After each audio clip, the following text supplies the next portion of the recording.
जय हिंद, जय भारत। मेरे प्यारे बच्चों, मैं जीत सर आज आप लोगों को पढ़ाने वाला हूँ पृष्ठ तनाव। पृष्ठ तनाव के इस पूरे चैप्टर को मैंने पूरे एक लेक्चर में समेटने की कोशिश किया है। अगर आप लोग देखें इसे तो जो जो इम्पॉर्टेंट थ्योरी है या जिससे न्यूमेरिकल बन सकते हैं वो फार्मूला है, मैं आप लोगों को बताने की कोशिश किया हूँ इस पूरे एक लेक्चर में।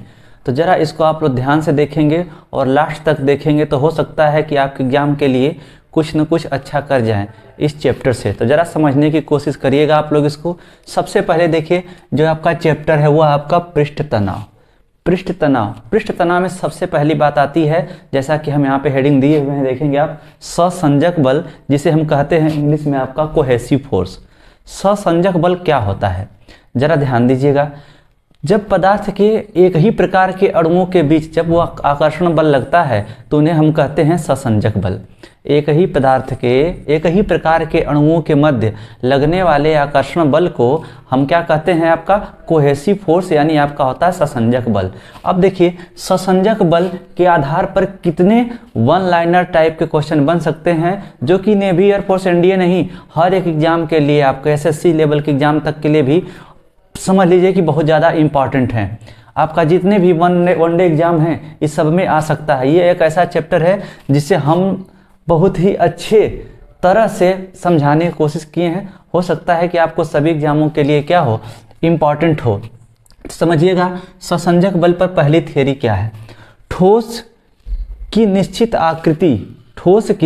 आकृति किसके कारण होती है, आपकी पृष्ठ तनाव के कारण। क्यों होती, ससंजक बल के कारण होती है। क्यों? क्योंकि अणुओं के बीच जो लगने वाला बल होता है वह, जिसमें जो छोटे छोटे कण होते हैं, जो छोटे छोटे अणु होते हैं, वो एक ही प्रकार के होते हैं, उनके बीच कौन सा बल लगता है, ससंजक बल। और ठोस की एक निश्चित आकृति ससंजक बल के कारण ही होती है। दूसरा क्या है, द्रव में ससंजक बल ठोस में ससंजक बल की अपेक्षा बहुत अधिक होता है। द्रव का ससंजक बल ठोस की अपेक्षा बहुत अधिक होता है। इसीलिए द्रव का आयतन और इसका देखिए आकार निश्चित नहीं होता है, लेकिन जिस बर्तन में रखेंगे वह अपना आकार अपने आप खुद ले लेता है, लेकिन उसका आयतन परिवर्तित नहीं होता है। आकार भले निश्चित न हो, लेकिन उसका आयतन हमेशा निश्चित रहेगा। जितना है पानी वो रहेगा, लेकिन आप जिस बर्तन में रखेंगे वो उस आकृति का ले लेगा। ये अगली बात समझना है हमको।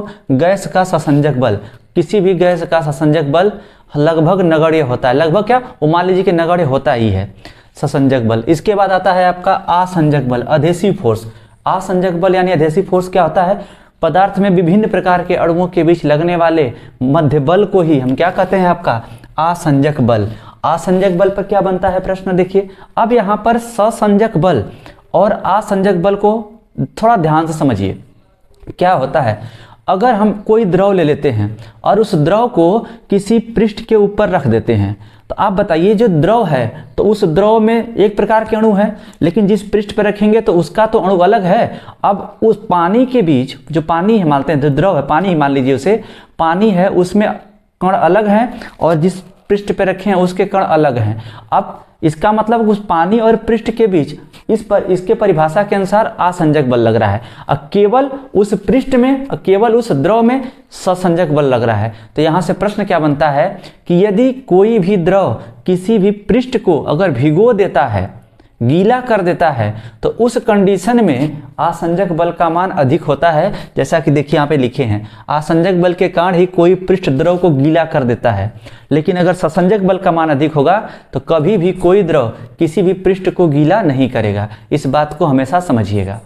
इसमें हम लिखे नहीं है, लेकिन फिर भी समझिए, ससंजक बल और आसंजक बल गुरुत्वाकर्षण बल की तरह F प्रपोर्शनल जैसे होता है, नहीं है, देखिए, F प्रपोर्शनल 1/r², इस नियम का पालन नहीं करते हैं, यानी दूरी के वर्ग के व्युत्क्रम नियम का पालन नहीं करते हैं। जो ससंजक और आसंजक बल होते हैं वो विद्युतमयी बल होते हैं, यही बात को ध्यान रखिएगा। अगले क्रम में आइए, देखिए यहाँ से अब हम जानेंगे कि यहाँ पर पृष्ठ तनाव क्या होता है, जो सरफेस टेंशन, जो पृष्ठ तनाव है वो क्या होता है। द्रव का वह गुण जिससे कि वह अपनी छोटी से छोटी आकृति को, छोटे से छोटे क्षेत्रफल को पाना चाहता है, उसका यह गुण कहलाता है पृष्ठ तनाव। हालांकि यह गुण सबके अंदर होता है, लेकिन द्रवों में, अभी यहाँ लिखवाए है ना, यहाँ से देखिए, द्रव में ससंजक बल का मान सबसे अधिक होता है। क्यों ससंजक बल बोल रहे हैं यहाँ पर हम? द्रव की सबसे छोटी आकृति प्रदान करने का जो गुण होता है, जो पाने का गुण होता है, उसे हम कहते हैं क्या कहते हैं उसका? पृष्ठ तनाव। अब पृष्ठ तनाव उत्पन्न होने का सबसे मेन कारण होता है, अगर आपसे पूछेगा कि ससंजक बल कि आसंजक बल, तो पृष्ठ तनाव ससंजक बल के कारण ही उत्पन्न होता है। इस बात को ध्यान दीजिएगा, ससंजक बल के कारण ही पृष्ठ तनाव उत्पन्न होता है। इसका जो फार्मूला होता है वो होता है T=F/L। मतलब एक द्रव की सतह पर काल्पनिक रेखा खींचते हैं तो उस पर लगने वाला बल ही क्या कहलाता है? आपका पृष्ठ तनाव। इसके मात्रक दो होते हैं, एक फार्मूला से अगर निकालेंगे मात्रक देखिए तो T=F/L। F की वैल्यू, F का मात्रक हो जाएगा आपका न्यूटन और लंबाई की मात्रक हो जाएगा यहाँ से न्यूटन प्रति मीटर। और अगर यहीं से हम मल्टीप्लाई कर दें ऊपर, L से नीचे भी मल्टीप्लाई कर दे L से, तो F×L यानी बल गुणे में विस्थापन किसके बराबर जाएगा? देखिए कार्य, और कार्य का मात्रक होता है जूल, तो जूल प्रति मीटर स्क्वायर भी इसका होता है आपका एक मात्रक। डायमेंशन क्या हो जाएगी? m⁻²। अब अगले क्रम में चलेंगे हम। यहाँ समझिएगा कि पृष्ठ तनाव को प्रभावित करने वाले कारक, ये बहुत ज़्यादा इंपॉर्टेंट है। बहुत बार ये परीक्षा में आ चुका है कि पृष्ठ तनाव को प्रभावित करने वाले कारक से कैसे क्वेश्चन बनते हैं। जैसे कि अगर आपसे पूछता है कि पृष्ठ तनाव में अगर साबुन का घोल मिला दिया जाए, अल्कोहल मिला दिया जाए, कुछ अशुद्धियां मिला दिया जाए, तो पृष्ठ तनाव क्या होगा, सरफेस टेंशन क्या होगा? इंक्रीज होगा कि डिक्रीज होगा? आपका वो घट जाएगा कि बढ़ जाएगा? इस बात को हमको समझना है। तो देखिए, सबसे पहले हम बताएंगे यहाँ से कि चलिए इसी को बताते हैं। अशुद्धियों की बात आ रही है तो अशुद्धियों पर। अशुद्धियाँ दो तरह की होती हैं। अगर द्रव में हम किसी अशुद्धि को डालते हैं, किसी भी अशुद्धियों को अगर डालते हैं, अगर वो उसमें पूरी तरह घुल जाता है, पूरी की पूरी तरह अगर उसमें घुल जाए, तो उस कंडीशन में, उस दशा में द्रव का पृष्ठ तनाव बढ़ जाता है। अगर वह नहीं घुलेगा तो पृष्ठ तनाव घट जाएगा। जैसे आपका अगर NaCl है, आपका अगर डाल देंगे तो पूरी की पूरी तरह क्या होगा, उसमें वो पूरा का पूरा तरह एकदम से घुल जाएगा, जिससे कि पृष्ठ तनाव बढ़ जाएगा। लेकिन साबुन का घोल, डिटर्जेंट, ये सब जितने भी हम पानी में डालते हैं, ये क्या करते हैं? उनके पृष्ठ तनाव को कम कर देते हैं, जिससे कि वह कपड़े में अंदर तक पहुंच जाते हैं, जिससे मैल क्या होती है? आपकी बाहर निकल जाती है। तो अशुद्धियां पर ध्यान दीजिएगा, क्या बोले हैं? ऐसी अशुद्धियां जो पानी में घुल जाए, जिससे कि पृष्ठ तनाव क्या होता है? बढ़ जाता है। अगर नहीं घुलेंगी तो पृष्ठ तनाव कम हो जाता है। चलिए अगला क्या है? ताप का प्रभाव। ताप बढ़ाने पर द्रव का पृष्ठ तनाव कम होता है। ताप बढ़ाने पर द्रव का पृष्ठ तनाव, जो सरफेस टेंशन होता है, वो कम होता है, और एक निश्चित ताप पर या एक निश्चित ताप पर उसका शून्य हो जाता है। और उस निश्चित ताप को हम कहते हैं, आपका एक पूछा गया यह प्रश्न है, कोस्ट गार्ड में आया हुआ है कि जिस ताप पर द्रव का पृष्ठ तनाव शून्य हो जाता है, उस ताप को क्या कहते हैं? तो आप लोग उसको बता दीजिएगा कि उसे कहते हैं हम लोग क्रांतिक ताप। या ध्यान दीजिएगा इस चीज को, उसे कहा जाता है क्रांतिक ताप। इंग्लिश में कहते हैं उसको क्रिटिकल टेम्परेचर। जिस ताप पर द्रव का पृष्ठ तनाव शून्य हो जाए, उसको कहा जाता है क्रांतिक ताप। ये बात को समझिएगा। तो यह हो गया पृष्ठ तनाव को प्रभावित करने वाले कारक। अब बात आती है यहाँ से स्पर्श कोण की। देखिए स्पर्श कोण, टेंजेंटियल एंगल क्या होता है? जैसे आप कांच के गिलास में अगर द्रव को भरते होंगे, बात को समझिएगा, अगर कांच के गिलास में जब द्रव को हम भरते हैं तो देखते हैं किनारे से हल्का सा जल ऐसे उठा हुआ लगता है, हल्का सा क्या हुआ? उठा हुआ लगता है। तो वह मतलब कोई भी द्रव किसी पृष्ठ के स्पर्श से जितना कोण बनाती है, वह उसका स्पर्श कोण होता है। जैसे कि देखिए यहाँ बनाए हैं, दो स्पर्श कोण बनाए हैं। यहाँ पर स्पर्श कोण देखिए, यह ऊपर की तरह ऐसे जा रहा है, और यहाँ का देखिए यह जा रहा है ऐसे। मतलब यहाँ पर जो कोण बन रहा है वह आपका है 90 से, आपका ये छोटा है, लेकिन जो यहाँ पर बन रहा है वह है आपका 90 से बड़ा है। ये बात को जरा समझिएगा, यहाँ का जो एंगल है 90 से छोटा है, लेकिन यहाँ का जो एंगल है वो 90 से बड़ा। ये है क्यों? जरा बात को समझिए। अभी यहाँ पे हम पढ़ाए हैं, देखिए ससंजक बल और आसंजक बल, इन्हीं बात को समझिएगा। अगर कोई भी द्रव जिस पृष्ठ में, जिस बर्तन में, जिसमें रखा जा रहा है, अगर उसको वो गीला कर देगा तो उसमें बना जो आपका स्पर्श कोण होगा वो हमेशा देखिए यह होगा न्यून कोण होगा, यानी 90 से हमेशा ये छोटा होगा। और उस द्रव की सतह की जो ऊपरी पृष्ठ है फ्री वाली, उसकी आकृति होगी अवतल के आकार की, मतलब दबी होगी, इस तरह की दबी होगी, ऐसे यह दबी होगी। अगर किसी भी द्रव को अगर किसी पृष्ठ में रखा जाए, किसी भी बर्तन में रखा जाए, अगर वह उसको नहीं भिगोता है तो उसका जो स्पर्श कोण का मान होता है हमेशा अधिक कोण होता है, यानी theta is greater than 90 degree. उस दशा में वो जो पृष्ठ की आकृति होती है वो होती है आपकी उत्तल। तो बात आप लोगों को समझ में आ गई होगी कि अवतल कब बनता है और उत्तल कब बनता है। तो यहाँ से कई तरह से प्रश्न बनेंगे। यदि स्पर्श कोण का मान न्यून कोण हो तो पृष्ठ की आकृति कैसी होगी, आप बताएंगे अवतल। अधिक कोण होगी तो उत्तल। कब भिगोएगा, जब रहेगा न्यून कोण। कब नहीं भिगो सकता है, जब रहेगा आपका अधिक कोण। तो इस बात को दोनों को जरा समझिएगा। अगर इसी चित्र में देखिए हम यहाँ बना दे रहे हैं, इसमें बना दे रहे हैं एक चीज नली, समझिएगा एक नली बना देते हैं, तो इसमें पानी चढ़ता है। अभी उस बात को हम समझाएंगे, इसे कहते हैं कैपिलरिटी। कैपिलरिटी मतलब होता है केशिकात्व। केशिकात्व क्या होता है, बाल के समान पतली नली में द्रव के ऊपर चढ़ने और द्रव के नीचे उतरने की घटना को हम कहते हैं केशिकात्व।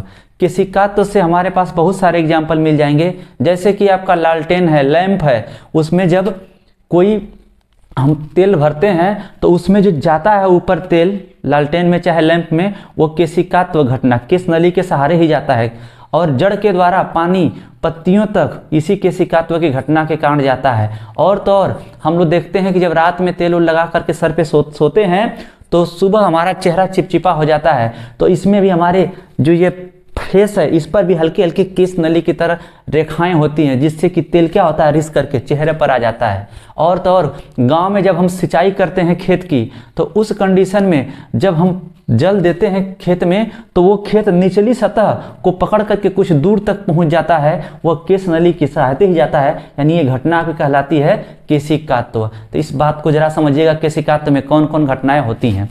तो अगर इसमें कह दे कि केश नली में द्रव ऊपर चढ़ रहा है, जैसे पतला नहीं निकालेंगे वो चढ़ने लगेगा ऊपर, तो कहेगा कि उस द्रव स्तंभ की ऊंचाई क्या होगी, और उस पे फार्मूला बनता है। तो यहाँ देखिए वही फार्मूला लिखे हैं कि H = 2T cos theta upon में रो GH। T क्या है यहाँ पर, सरफेस टेंशन यानी पृष्ठ तनाव। थीटा क्या है, स्पर्श कोण। रो क्या है, उस द्रव का घनत्व। R क्या है, इस केश नली की त्रिज्या। उस केश नली की त्रिज्या जितना अधिक होगी ऊंचाई उतना कम होगी, क्योंकि देखिए ये इसके इन्वर्सली प्रोपोर्शनल है, यानी व्युत्क्रमानुपाती है। ये बात आपको अगर समझ में आ गई होगी तो देखिए आगे चलते हैं। इसके बाद आता है कि द्रव के अंदर, देखिए दो बातें हैं, द्रव के अंदर अधिक के दाब और साबुन के घोल के अंदर अधिक के दाब। दोनों कंडीशन में दाब निकालने के लिए कहेगा। तो देखिए अगर कहेगी द्रव के बूंद के भीतर अधिक के दाब, तो डेल्टा P = 2T अपान में R। और साबुन के घोल के पूछेगा तो यहाँ हो जाएगा 4TR। इस बात को समझिएगा, 2T अपान में R और 4T अपान में R। क्यों ऐसा है, जब हम द्रव पढ़ते हैं द्रव की बूंद का, तो द्रव के अंदर पूरा द्रव है, बाहरी पृष्ठ पर केवल वायु है। लेकिन जब साबुन का बुलबुला बनता है तो उस पर एक साबुन की लेयर बन जाती है, जिससे कि अंदर भी वायु होती है और बाहर भी होती है। तो जहां कभी भी अगर द्रव का फार्मूला आपको याद है किसी भी चीज के लिए, और साबुन के लिए अगर पूछेगा तो हमेशा उसमें किससे मल्टीप्लाई कर देंगे, 2 से। देखिए यहाँ पर 2T है तो यहाँ पे आ गया आपका 4T। तो साबुन के बुलबुले के अंदर अधिक दाब हो जाएगा 4T अपान में R। द्रव के भीतर पूछेगा तो हो जाएगा 2T अपान में R। इस बात को जरा समझिएगा। अब आ जाते हैं यहाँ पर पृष्ठ ऊर्जा। द्रव की सतह पर प्रति एकांक क्षेत्रफल में जो अणुओं में स्थितिज ऊर्जा होती है उसे कहते हैं हम सरफेस एनर्जी, यानी पृष्ठ ऊर्जा। किसी भी द्रव की सतह पर सरफेस एनर्जी या पृष्ठ ऊर्जा वो क्या होती है, E = W अपान में A। इसका जो संख्यात्मक मान होता है, देखिए यहाँ से इसकी यूनिट W अपान में A और यहाँ से देखिए जूल अपान में, दोनों की दोनों यूनिट क्या है यहाँ से समान है। यहाँ W अपान में A है, यहाँ देखिए जूल प्रति मीटर स्क्वायर है। तो इन दोनों बात को समझिएगा। और लास्ट में थोड़ा पृष्ठ तनाव के कुछ हम आपको उदाहरण बता दे रहे हैं। अगर कोई भी सुई जल की सतह पर तैरती है तो यह किसका उदाहरण होगा पूछेगा, तो आप बताएंगे पृष्ठ तनाव का। वर्षा की बूंद गोल होती है किसके कारण, पृष्ठ तनाव के कारण। जब हम जानते हैं कि मच्छर, आज देखिए इस समय डेंगू का बहुत बड़ा लक्षण चल रहा है ना, डेंगू मच्छर चाहे कुछ भी कीड़े मकोड़े जो भी होते हैं, अगर गंदे पानी पर अगर तैर रहे हैं, उसमें अगर तेल का छिड़काव कर दिया जाए तो उसमें वो डूब जाएंगे। क्यों? क्योंकि जैसे उसमें अशुद्धियाँ मिलाएंगे तो उसका पृष्ठ तनाव क्या हो जाएगा, और कम हो जाएगा, जिससे वो उसके अंदर समा जाएंगे। तो इस बात को जरा समझिएगा। पृष्ठ तनाव कौन कौन उदाहरण है? सुई का द्रव की पृष्ठ पर तैरना, द्रव की बूंद का गोल होना या वर्षा की बूंद का गोल होना, और बाकी जितने एग्जाम्पल बताए हैं उसको ध्यान समझ लीजिएगा।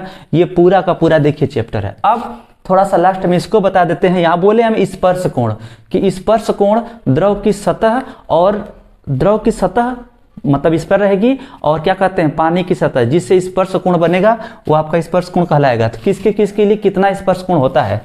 अगर कह दे कि साधारण जल और कांच, साधारण जल जो प्रयोग हम करते हैं, साधारण जल और कांच के लिए स्पर्श कोण का मान होता है 8 डिग्री। इसी तरह शुद्ध जल और कांच के लिए होता है 0 डिग्री। जल और चांदी के लिए होता है 90 डिग्री। मतलब जल और चांदी, चांदी मतलब कोई बर्तन हो उसमें चांदी का लेप लगा दिया जाए तब उसमें द्रव भरा जाए, तो उसके लिए जो स्पर्श कोण का मान होता है वो 90 डिग्री होता है। और शुद्ध जल और कांच के लिए होता है 0 डिग्री। साधारण कांच और जल के लिए होता है आपका देखिए 8 यानी 8 डिग्री, यानी 8 अंश होता है। तो इतना देखिए हम पृष्ठ तनाव को पूरे एक लेक्चर में समझाने के लिए कोशिश किए हैं। अब अगला जो चैप्टर स्टार्ट होगा वो होगा खंड होगा आपका उष्मा और एयरफोर्स में। पिछली बार भी और हो सकता है कि आने वाले में भी उष्मागतिकी चैप्टर से 100% 1 से 2 सवाल आते हैं, तो उसको हम अगले चैप्टर में लेकर आएंगे। इसके लिए बस इतना ही। जय हिंद, जय भारत।